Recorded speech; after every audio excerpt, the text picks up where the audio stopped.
بسم اللہ الرحمن الرحیم۔ السلام علیکم ورحمۃ اللہ وبرکاتہ۔ سامعین محترم، آپ دیکھ رہے ہیں یوپیڈیا چینل۔ ہم آپ کو اپنے چینل پر خوش آمدید کہتے ہیں۔ آپ تمام حضرات کو اللہ تعالیٰ اپنے حفظ و امان میں رکھے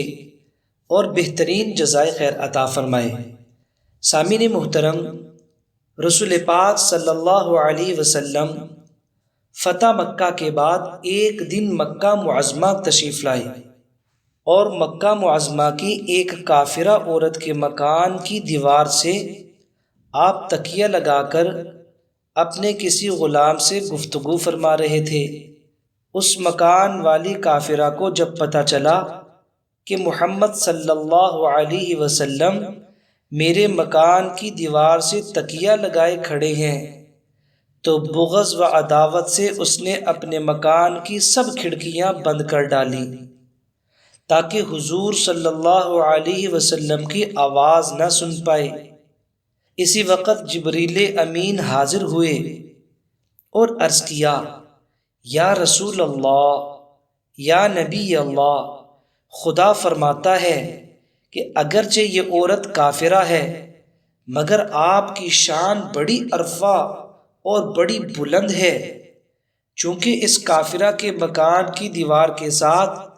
آپ کی پشت انور لگ گئی ہے، اس لیے میں نہیں چاہتا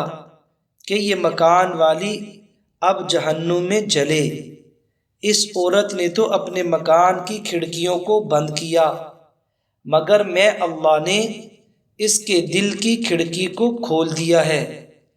اور یہ صرف اس کی دیوار سے آپ کے تکیہ لگا کر کھڑا ہونے کی برکت ہے۔ دوستو، اتنی دیر میں وہ عورت گھبرا کر اور بے چین ہو کر اپنے گھر سے نکلی اور فوراً حضور صلی اللہ علیہ وسلم کے قدموں پر آ کر گر گئی اور سچے دل سے پکار اٹھی، اشہد ان لا الہ الا اللہ و اشہد انک رسول اللہ، یعنی میں اس بات کی گواہی دیتی ہوں کہ اللہ تعالیٰ کے سوا کوئی الہ نہیں ہے، اللہ تعالیٰ کے سوا کوئی معبود حق نہیں ہے، اور میں اس بات کی بھی گواہی دیتی ہوں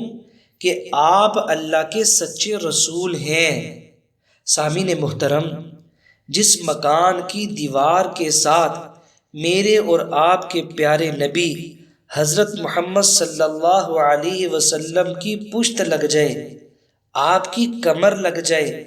اس کی یہ شان ہو کہ اللہ تعالیٰ اس کو بھی ایمان کی دولت سے نواز دیں اور اتنا بڑا اس کو اللہ تعالیٰ ایک خزانہ دے دیں جسے ہدایت کا خزانہ کہتے ہیں، تو ذرا سوچے تو صحیح، میں اور آپ جب حضور صلی اللہ علیہ وسلم کی زندگی پر عمل کریں گے، آپ کے پیارے پیارے طریقوں کو اپنائیں گے، آپ کی سنتوں کے مطابق ہم عمل کریں گے، آپ صلی اللہ علیہ وسلم کی زندگی کو اپنا ہم اسوہ حسنہ بنائیں گے، حضور صلی اللہ علیہ وسلم کی پیاری اور مقدس ذات کو جب اپنے لیے عملی نمونہ بنائیں گے تو اللہ تعالیٰ ہمیں کتنا نوازیں گے، اللہ تعالیٰ کیسے ہمیں پریشانیوں سے نجات عطا فرمائیں گے۔ اس لیے میرے دوستو، آج جو میں وظیفہ لے کر آپ لوگوں کے سامنے حاضر ہوا ہوں، یہ بہت ہی قیمتی وظیفہ ہے، اور یہ میرا وظیفہ یا کسی مولوی کا وظیفہ یا کسی عامل کا وظیفہ نہیں ہے، یہ خود رسول پاک صلی اللہ علیہ وسلم کا بتایا ہوا عمل اور وظیفہ ہے۔ آپ جان سکتے ہیں کہ یہ کتنا قیمتی ہوگا اور کتنا پرتاثیر ہوگا اور کتنا اپنے اندر اثر کو رکھتا ہوگا۔ دوستو، عمل یہ ہے، رسول پاک صلی اللہ علیہ وسلم نے ارشاد فرمایا، لا يرد الدعاء بین الاذان والاقامہ، انسان کی وہ دعا کبھی بھی رد نہیں ہوتی جو وہ اقامت اور نماز کے درمیان میں مانگتا ہے، یعنی کہ جب نماز جماعت کی کھڑی ہونے لگتی ہے، اس سے پہلے پیچھے کھڑے ہو کے مؤذن یا کوئی ایک صاحب اقامت کہتے ہیں، اس اقامت کے بعد جماعت کھڑی ہوتی ہے، تو فرمایا لا یرد الدعاء بین الاذان والاقامہ، اب اس اقامت سے پہلے کا جتنا بھی وقت ہے، یعنی کہ نماز اذان سے لے کے نماز کھڑی ہونے تک، اقامت تک کا وقت اتنا اہم وقت ہے، اس میں جو بھی دعا مانگی جائے اللہ تعالیٰ اس کو رد نہیں فرماتے۔ دوستو کتنی بڑی خوش نصیبی ہے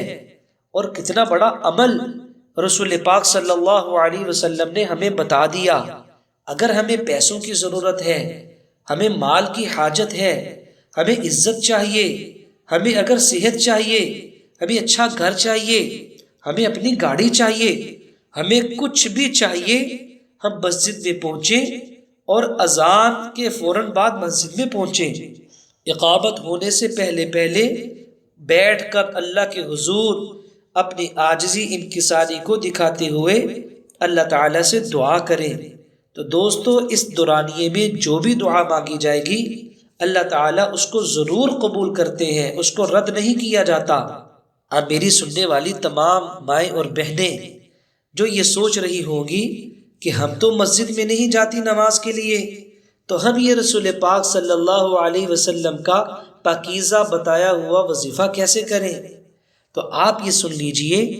کہ کم از کم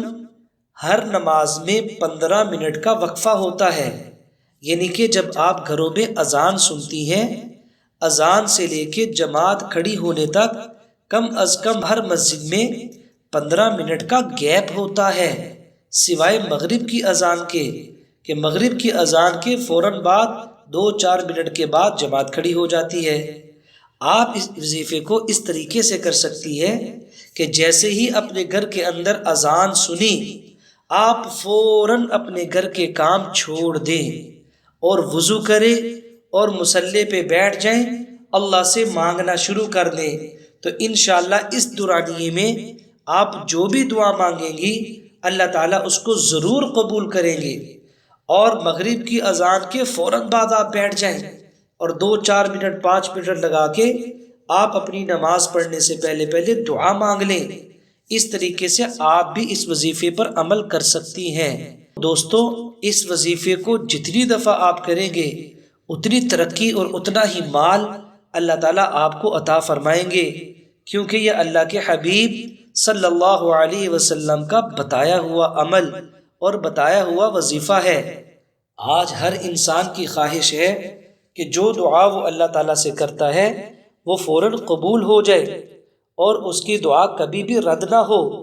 اس کے لیے میرے آپ کے پیارے نبی نے